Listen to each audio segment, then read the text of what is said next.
Hello. तो कैसे हैं आप लोग? उम्मीद है अच्छा ही होंगे। आज हम क्लास 12th के फिजिक्स का बहुत ही इम्पोर्टेंट क्वेश्चन लेकर आए हैं जो एग्जाम में बहुत ही काम आएगा। तो चलिए हम लोग क्वेश्चन की तरफ आगे बढ़ते हैं। क्या है क्वेश्चन? हम लोग का पहला क्वेश्चन है, एक ऊंचाई ट्रांसफार्मर की द्वितीयक कुंडली में धारा का मान प्राथमिक कुंडली की तुलना में होता है, तो इसका उत्तर होगा कम होता है। कम। ऑप्शन नंबर बी सही आंसर होगा। अगला दूसरा प्रश्न है, निम्नलिखित में से किस वैद्युत चुंबकीय का तरंगदैर्ध्य न्यूनतम होता है? तो गामा किरणें में। इस किरणें में gamma. Gamma. Option number D सही आंसर होगा। अगला प्रश्न है, एक गोलीय दर्पण को पानी में डुबा दिया जाता है तो इसकी फोकस दूरी होती है तो समान रहेगी। इसकी फोकस दूरी समान रहेगी। ऑप्शन नंबर सी सही आंसर होगा। चलिए अगला प्रश्न है हम लोग का, प्रकाश वर्ष का मान बराबर होता है। प्रकाश वर्ष का मान बराबर 9.46 गुणे 10⁻15 मीटर होता है। ऑप्शन नंबर ए सही आंसर होगा। अगला 5 नंबर प्रश्न है, पूर्ण आंतरिक परावर्तन की स्थिति में परावर्तन गुणांक का मान होगा? तो हाँ 1 होगा। 1। ऑप्शन नंबर बी सही आंसर होगा। अगला 6 नंबर क्वेश्चन है, दृश्य स्पेक्ट्रम के रंगों में किसका अधिक तरंगदैर्ध्य होता है? हाँ तो लाल होता है। सबसे अधिक लाल होता है, red colour. Option number A सही आंसर होगा। अगला 7 नंबर प्रश्न है, किसी भी प्रिज्म की वर्ड विक्षेपण क्षमता निर्भर करती है? हाँ तो इसका आंसर होगा प्रिज्म के पदार्थ की प्रकृति पर। ऑप्शन नंबर बी सही आंसर होगा। अगला 8 नंबर प्रश्न है, पार्थिव दूरदर्शी द्वारा बना अंतिम प्रतिबिंब होता है? तो अंतिम प्रतिबिंब होता है काल्पनिक एवं वस्तु की अपेक्षा सीधा। यह ऑप्शन नंबर बी में सही आंसर होगा। अगला 9 नंबर प्रश्न है, द्वितीयक तरंगिकाओं की अवधारणा किसके द्वारा दी गई थी? तो हाइगेंस के द्वारा। किसके द्वारा? हाइगेंस। हाइगेंस के द्वारा। ऑप्शन नंबर सी होगा सही आंसर। 10 नंबर प्रश्न है, व्यतिकरण की घटना का कारण क्या है? तो कलांतर है। क्या है? कलांतर। कलांतर है। ऑप्शन नंबर ए सही आंसर होगा।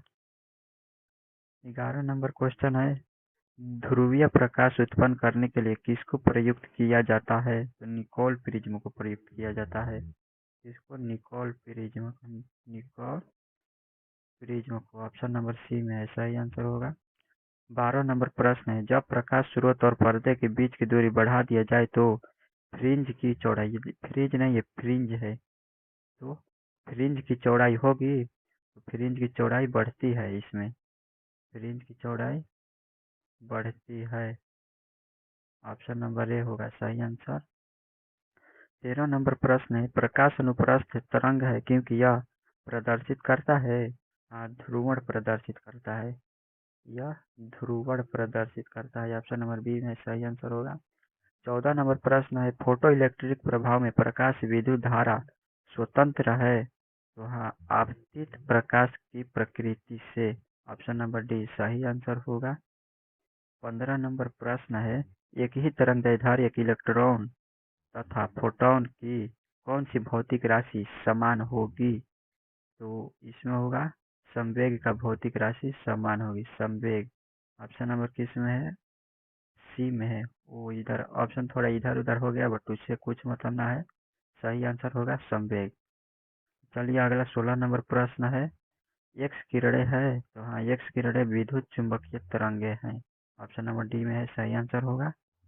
अगला 17 नंबर है प्रश्न, किसी परमाणु का नाभिक बना होता है? तो हाँ फोटॉन और न्यूट्रॉन से बना, ओ सॉरी प्रोटॉन और न्यूट्रॉन से बना होता है। किससे?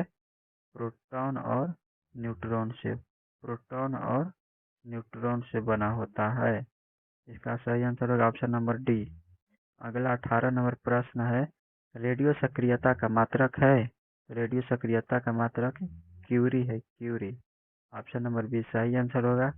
अगला 19 नंबर प्रश्न है, निम्नलिखित में से किसकी वेधन क्षमता सबसे ज्यादा होती है? तो गामा किरण की वेधन क्षमता सबसे ज्यादा होती है। गामा किरण इसमें है। ऑप्शन नंबर सी में सही आंसर होगा। 20 नंबर प्रश्न है, नाभिकीय रिएक्टर में मंदक का कार्य है। तो इसमें है न्यूट्रॉन की गति मंद करना। ऑप्शन नंबर ए इस पहला ही सही आंसर होगा। अगला प्रश्न है, पी प्रकार के अर्ध चालकों के लिए अशुद्ध तत्व रूप में प्रयोग किया जाता है। तो बोरॉन को प्रयोग किया जाता है। किसको? बोरॉन को। बोरॉन, इसका भी पहला ही ऑप्शन नंबर ए सही आंसर होगा। अगला प्रश्न है, डायोड का प्रयोग किया जाता है। तो डायोड का प्रयोग दिष्टकारी की तरह किया जाता है। दिष्टकारी की तरह। ऑप्शन नंबर किसमें है? डी सही आंसर होगा। अगला प्रश्न है, ट्रांजिस्टर के प्रवर्धन गुणांक की इकाई होती है। तो कोई इकाई नहीं होती है इसकी। कोई इकाई नहीं होती है। कोई इकाई नहीं होती है। ऑप्शन नंबर डी सही आंसर होगा। 24 नंबर प्रश्न है, निम्न में से कौन सा तर्क द्वार सार्वजनिक तर्क द्वार है? इसका सही आंसर ऑप्शन नंबर डी होगा। 25 नंबर प्रश्न है, किसी अर्धचालक का तापमान गुणांक का मान होता है ऋणात्मक होता है। क्या होता है? ऋणात्मक। ऋणात्मक। ऑप्शन नंबर बी सही आंसर होगा। 26 नंबर प्रश्न है, यूएचएफ आवृत्ति की तरंगे प्रायः कैसे संचारित होती है? अंतरिक्ष तरंगे। इसका होगा अंतरिक्ष तरंग। ऑप्शन नंबर डी सही आंसर होगा। 27 नंबर प्रश्न है, टीवी प्रसारण के लिए किसी आवृत्ति परास का उपयोग होता है। टीवी प्रसारण ये क्या है? जैसे आप लोग टीवी देखते हैं, उसमें आवाज कितना रहता है? तो रहता है 30 मेगा हर्ट्ज से 300 मेगा हर्ट्ज। तो इसका सही आंसर होगा ऑप्शन नंबर सी। अगला प्रश्न है, लेजर क्रिया के लिए आवश्यक है। लेजर क्रिया के लिए संख्या परिवर्तन आवश्यक है। क्या?